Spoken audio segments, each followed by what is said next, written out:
What's going on, everyone? Young Ambition here. I just wanted to take a quick second, just getting right down to the end of our season here. As you can see, we're losing our leaves, and we're gonna have some of the white stuff on the ground here pretty soon. So we're getting pretty close to winterizing our system here.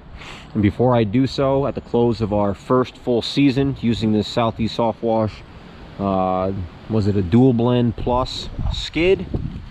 I just want to say a couple things about it. It's gonna be a pretty quick video, but I just wanted to you know, I've got about 400 washes on this thing since I got it last July, and I just want to just go through it and just look at a couple components, just give my 2 cents on it. No one asked me to do this. Southeast didn't reach out to me and asked me to give a review. I had just been meaning to do it, and I figured I'd wait to the end of my first full season. So we probably did, like I said, maybe over 400 washes since we got it, and all in all, it is basically the same as when I got it. And I think that is really the biggest selling point, or at least the big point that I want to make about this, is that it is exactly the same after 400 washes. So before we get started, just a couple things that I have done on my own to upgrade this, change it out, was first off, the pumps. They came with 5.5 gallon per minute Everflow pumps. They did their job. I just think that there's better brands out there. I've never really had longevity with the Everflow pumps, and I'm a pump rinser. I rinse after every single job, and I just never got anywhere with them. Tried North Star as soon as they came out of the box, basically put them in the trash. Now, I know multiple people that have ran Everflow pumps and both North Star pumps way longer than I've ran this pump. I just personally have not had good experience with them, so I just choose not to use them. It doesn't mean that they're not good. I just don't have a good experience with them. That was one of the big things I changed out, was the pumps. Let's see. I changed out the wands. I went ahead with a ST510. Originally was using PVC in here, just because when you're using SH, metal is not the way to go. But I was breaking them, you're using them. Those little wands are really not that great if you're really working, if you're really using. The first time you drop it, falls off a ladder. You know, if you're trying to do a few jobs a day, hustling and out, they're not going to last. So you want to go stronger, thicker plastic like these ST510s. And then I went and put some brass. I couldn't find stainless at the time, but the brasses hold it up, no corrosion, no issues. This has been on here probably for at least 100 washes, and we've been doing okay. This is I swapped out those little blue plastic tips that come on them, and you can twist them and go from a stream to a, those are no good. They got a little even though it's a little stainless steel spring in there that will quickly rot and corrode, and then your fan spray and your twist spray and all that stuff is just going to be junk. This is just a quick little quarter connect. And this was a J-rod with the 4 heads. I took pliers, lopped it off, and then I don't know what this is, a assassin tip or something in a spray fan.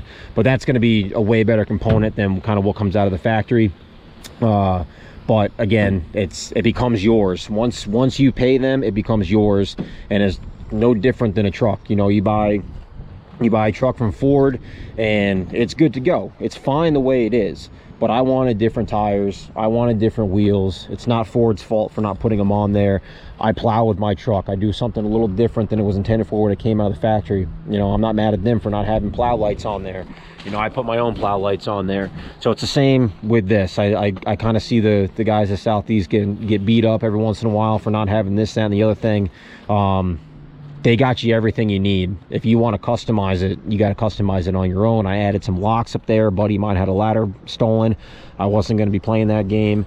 One thing that would be nice to see come out of the factory is the Hudson float valves that I put on. They really should just have that. Otherwise, if you get distracted while you're filling up your tanks, you just got water going everywhere. Pretty minor. It took me less than 2 hours to put that in myself. That was a nice little upgrade. Really made the skid kind of really cohesive, because over here they did a nice job of throwing on this little splitter. So to make this, you know, these 2 hoses run to each individual tank here. One goes to the pressure washer, one goes to the soap tank. It would have been really nice right off the rip to have the float valves, but easy enough for me to put in there, kind of make it my own. The hoses, so the hoses are 400 washes deep, and they're still fine. These are the exact same hoses that rolled out of the Southeast Softwash shop. The worst thing about this hose right here is just this little bend end. As you can see, the casing is a little boogered up, but inside it all still looks really nice. So I'll probably just cut that, and I can probably get another season at least out of this red one. I can probably get 2 or 3 out of that blue one, because I just don't use it as much. They at one point were using 1/2-inch Curatech line. That's what both of these are. I don't know what they're up to these days, but this hose has been incredible. It drags on the shingles, it drags on the rocks, it drags on the pavement.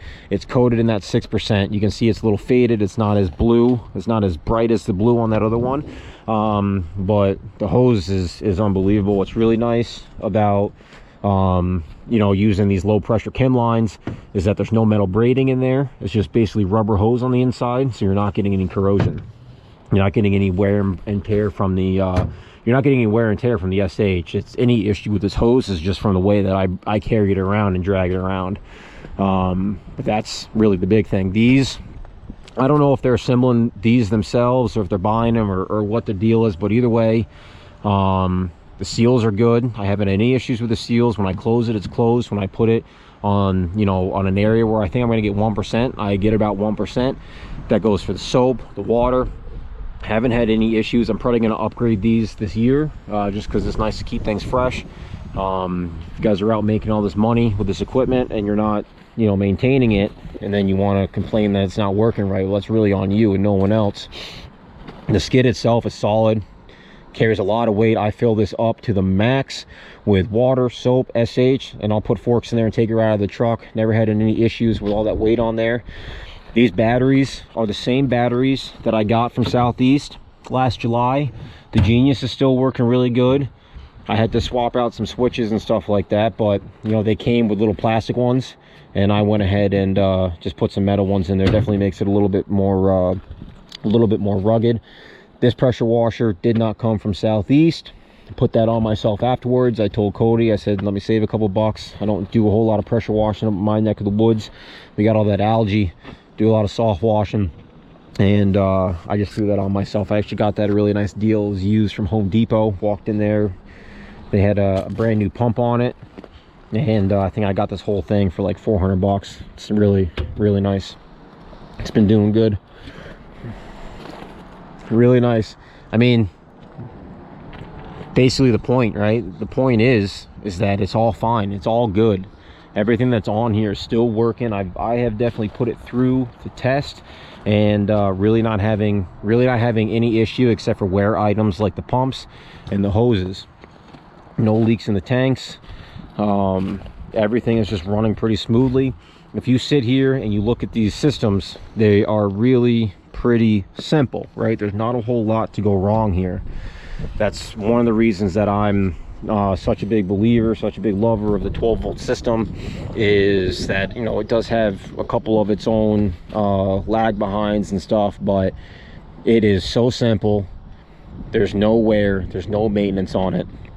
It's just a really nice little system, and I'm really happy with this purchase. So one thing that's really important to consider, to think about, and to realize when you go out and you get a skid like this is it's not going to make you money. It's still up to you to go out and do your marketing, to do your hustling, your sales pitching. You got to get up on that roof. You have to manually remove that moss. You got to actually wash that siding. You got to rinse that siding. You got to pressure wash that patio. You are the one that still has to be going out there and making that money. This is just going to make your life a little easier, and it has definitely made my life easier. Just roll to a job, unclip the hose reel, run out your 200 feet, spray it, pumps come on, it's pulling, it's mixing for you, everything, right? And then just go reel it up and go to the next one.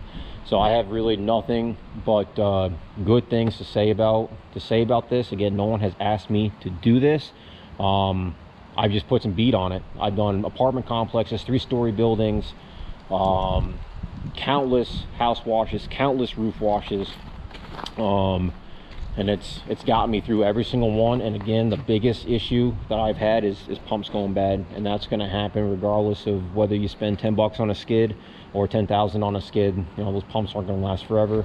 What's really important to me is that the skid, that is what I really paid for, that cohesive unit.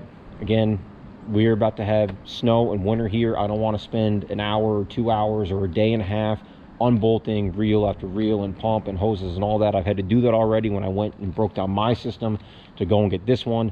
It's a real big pain in the butt. The real big money here for me, the reason I spent it on, was this skid to make it just one unit so I can pull the whole thing right out of the truck when I need it. That was what the 17-hour drive for me was really for. Like I said, when I had my batch mix system before I went and got this, I already had the tanks and the hoses and the reels and everything else.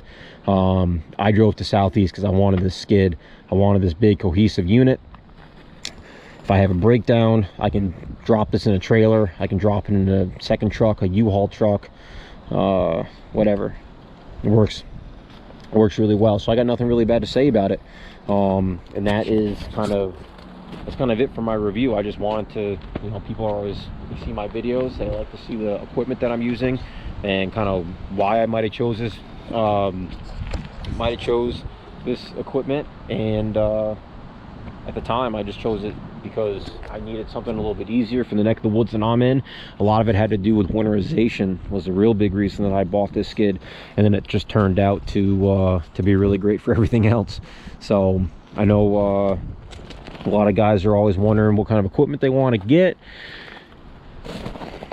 It's not a bad choice right here.